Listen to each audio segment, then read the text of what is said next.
Hello and welcome back to another YouTube video.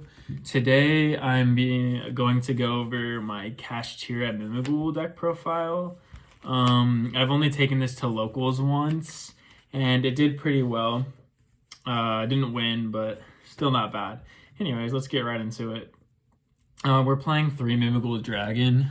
This is easily the best Mimighoul, I think. It's a starter. You get Maker, you get Dungeon, you get Room. It's just a great card. This is a definite 3 of in the deck. And then next we are on 3 Mimighoul Archfiend. I see a lot of lists only playing 2, but this plus any other Mimighoul monster is just full combo. And Mimighoul Archfiend in itself, especially having 3 of them for the grind game, and just having that extra 1 for the name as well definitely comes up. So I definitely recommend playing 3 of Archfiends. And then I'm on 2 Fairy. I really want to bump Fairy up to 3 and cut Cerberus. That's the one change I'd have with this deck, because Fairy's good against Ryziel because it stops him from using special summon monsters effects from the hand, and also it can special summon itself when you control a Mimighoul monster. So it makes it easier to push through stuff. So I think Fairy is a great card and should be at 3. I see a lot of people at 2 and 1, but it just makes sense to me for it to be at 3. Next, we're on 1 Mimighoul Slime. I messed around with this card at 2, but I don't think there really is a point of it being at 2. I mean, you need it for your combo piece, and that's about it. So just 1 of him for now. And then also the 1 of Armor, just as a name and stuff like that. His flip effect, Mimighoul monsters can't be destroyed by battle this turn, doesn't really come up, but he's nice to have as an extra special summon body, because if your opponent controls a monster, you can special summon him. And then this is the card that I'm not sure of, is Cerberus. I don't really like Cerberus. I think it's bad in Malice and kind of a gamble, and it's not an extender in itself, so I'd want to cut this for another Fairy, honestly, for future reference.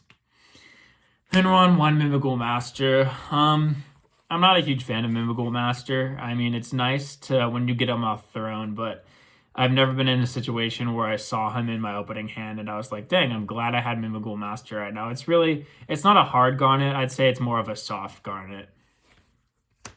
Next on for this Mimighoul Spell Traps, we are on 3 Dungeon. This card is crazy. This should be maxed out. You always want to see this card because it locks your opponent out of normal summoning or attacking with special summon monsters while they control a face down monster.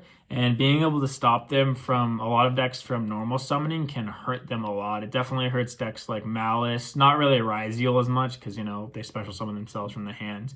But Dungeon is a very strong card, and it also is recurrence, allowing you to search for Mimighoul monsters from the deck or grave. So Mimighoul Dungeon is just a great card for the deck. Next up, we're on 3 Mimighoul Maker. I see some lists on 2, which I understand why they're on 2, but going second, especially, you always want to have access to Mimighoul Maker, because that can get you to Dragon on their field and Archfiend on your field, and it can push through more interruptions, and it baits out Ash. So I think that Maker is honestly a 3 of in the deck. Next, we are on 2 Room. It's always nice seeing Room, but since I played 2 Thrust, I only really play 2 Room. I think you can go with 3 if you like, but having less traps in modern Yu-Gi-Oh! Feels a lot better, but you should definitely play 2 over 1, in my opinion. Next, we are on 3 Kashtira Unicorn. This card has been putting in work, especially going first. It's gotten to the point where people are effect veiling this instead of my Mimighoul monsters because they're so worried about that extra deck rip. And the fact that you can trigger it when you give your opponent a Mimighoul monster and then flip their Mimighoul monster on your first turn just feels amazing, getting a free extra deck rip. It's just been a great card for me. And then playing the 1 of Fenrir, you don't want to see him that often, but he can come up. And against Rogue, Kashtira Fenrir feels really good into that. Next up, we're on 1 Wraithsoth. That's pretty self-explanatory. Gets you into the cash package. And then 1 Birth. this card was great as well. Great for reoccurrence. Yeah, this Kashtira Birth is pretty good. Also, don't forget the banishing effect of spells. I was able, when I played Ryzeal, it was really nice being able to banish their like Equips Twins and Aggregators and stuff like that when they activated a spell card on like the follow-up. So Birth is pretty nice. Next up, we're on 3 Shifter. I mean, it's a Shifter deck. So, and Shifter's really good against everything but Malice right now. So, I mean, if your deck can play Shifter, you know, play Shifter. And then we're also on 1 Mag. I didn't really see him that much, but Mag is honestly really good right now. And it can also search for Dragon, which is a starter for you. So an interruption and searches you a starter, it's really good. The only problem I find with it is that if your opponent doesn't have light or dark monsters, you're really relying on having a Shifter and Graveyard to get him on the field. So that's a little iffy thing I have with him, but I never had that problem at all when I played at locals. Next up, we are on 1 Terraforming and a set rotation. Honestly, both of the field spells in this deck are so strong to the point that you want to run set rotation as well as terraforming, because getting to those is really nice. I mean, set rotation is kind of my iffy one for a couple of reasons, because you can't activate a new spell card, so you can't give them dungeon and give yourself Wraithsoth and then put a dungeon over the Wraithsoth. So that's my iffy thing with it. And also, like when you see field spells and one of these, it kind of feels bad. I mean, terraforming when you find a field spell is not bad, but set rotation, there's times where this card is just not great. But it felt good, except when I talents drew into a field spell and set rotation when I already had 2 field spells in hand. So that felt pretty bad. But other than that, this card was pretty good. Next up, we are on 1 Pot of Prosperity. It's just a consistency piece for the deck. Kind of needed it a little bit. It's honestly nice being able to do this if you can't find your cast package before you do your Mimighoul stuff to get to that cash package or to get to Unicorn. So Prosperity was pretty nice. Next, we're on Called By. Called By was really huge, stopping hand traps and also stopping like Eclipse Twins and Aggregator and stuff like that. Called By felt really good when I played it.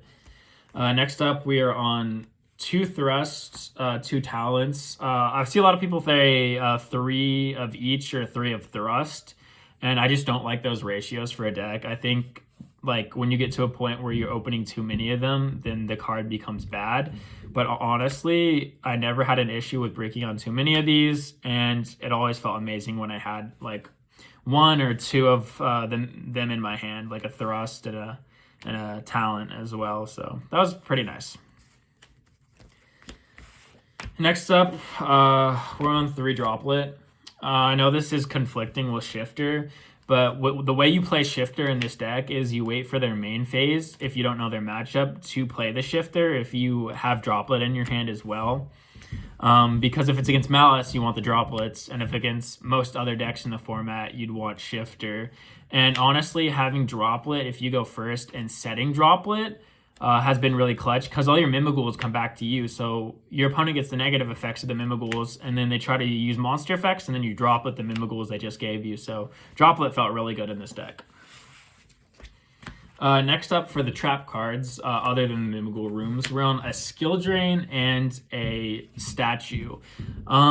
Silhouette Hat Rabbit searches you this, of course, and like being able to link off a Mimighoul monster and Kashtira Unicorn, being able to set this off Silhouette Hat Rabbit and then using Birth to bring the Unicorn back, and as well as having like a dungeon and a room set, felt really nice. This card came in very clutch. And same with Skill Drain. Skill Drain came in clutch. The reason you can play Skill Drain in this deck is you wait for your opponent to flip all of their monsters because they can't normal summon with Dungeon on the room, and then give them back to you. And then Dungeon gives them a huge attack boost because the turn they weren't special summoned, they gain attack equal to their defense. And then you just flip Skill Drain and you have a bunch of beaters, like Dragon goes to 25, the Mimighoul Xyz monster that searches a Mimighoul card goes up to 3,000, and suddenly you have a bunch of big beaters with Skill Drain on the field. So, you know, good place to be. And then moving on to the extra deck, I'm on 2 Giant Mimighoul. Don't really want to play this at 1. You want to play this at 2 for grind game purposes. and it just like searches you any Mimighoul card, which is honestly really clutch. Next up, we're on one Mimighoul Throne. You don't need two of these. Yeah, you only play one Mimighoul Master, so I mean this specials him from the deck and then equips to non-target bounce on the field and gives him an attack bonus. So Throne is nice when you, like, I feel like every game when I was going first that I got Giant Mimighoul out and Throne out, like I won those games because, I don't know, I had so much board presence and I had back row and Mimighoul, or Giant Mimighoul gave me a surge. It just felt good having both of these. Next up, we are on a Ripplebird and a Fucho. Fucho was my way to get to Zeus because I'm not playing the, what is it called? The Lyrilisk monster, but I recommend playing the Lyrilisk monster as well as these two. Fucho also ensures like survival and stuff like that. And Ripplebird came up clutch. I didn't summon him that often, but when I summoned Ripplebird, I usually won the game. He allows you to change the position of monsters, which means you can change your face down opponent's Mimighoul monsters to face up and trigger their effects. And also, while he isn't in a defense position and all your monsters are in defense position, your opponent can't attack. And also, when all monsters you control are in attack position, he gives you an attack boost, which is huge for Mimighoul because they kind of struggle on the clapback going for game, and Ripplebird helps you get there. Next up, we are playing Downard and Zeus. Pretty self-explanatory. Zeus is good. 2 Zeus Sins is amazing. Next up, we're on Typhon. I don't remember if I summoned Typhon, but in theory, Typhon is really good in this deck because you can summon Mimighoul monsters to your opponent's field, summon one to your field, make Typhon, and, you know, clear boards and stuff like that, and have like a room set and a dungeon. So it just really helps you get that extra push when you need it to break boards. And then I'm on an aggregator and I'm along because I do play Link Slayer in the side deck. And then for links now, we are on an Anima because all your Mimighouls are level 1. And this also not excuse me, not only is you can suck with Anima, but it's also nice for SP lines. And then we're on 1 IP. I go into IP usually only when I hard drew the Angel statue. So there's no point in making Silhouette Hat Rabbit. So I just turn a Mimighoul monster and Kashtira Unicorn into this, and that gives you SP plays, so that's pretty nice. And of course, we are on the 1 SP, pretty self-explanatory. And same with the Silhouette Hat Rabbit, getting you to Angel Statue is always great. And then this last spot for links on Nightmare Phoenix, I recommend this being the Lyrilisk monster that lets you attack directly. Like, not having that came up against my Ryzeal game because he had a detonator on fields, and there's a lot of ways in Mimighoul to get 2 level 1 monsters on the field without activating effects so they can pop.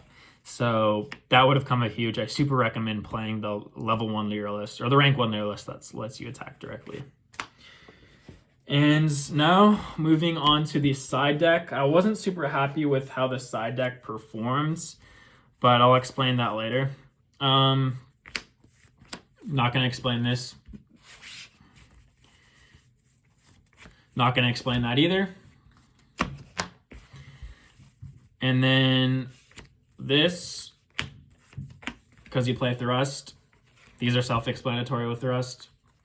The Harpy's Feather Storm is a card that you can side into. I never ended up siding into, and I really want to cut this card because, honestly, like, if you're making your Mimighoul board and you're making your rank 1s and stuff like that, it's almost like you don't need this. I mean, I know it's but in this deck, I feel like sometimes this card is a win more because you're also committing 2 bodies to make a rank 1 Wing Beast win monster.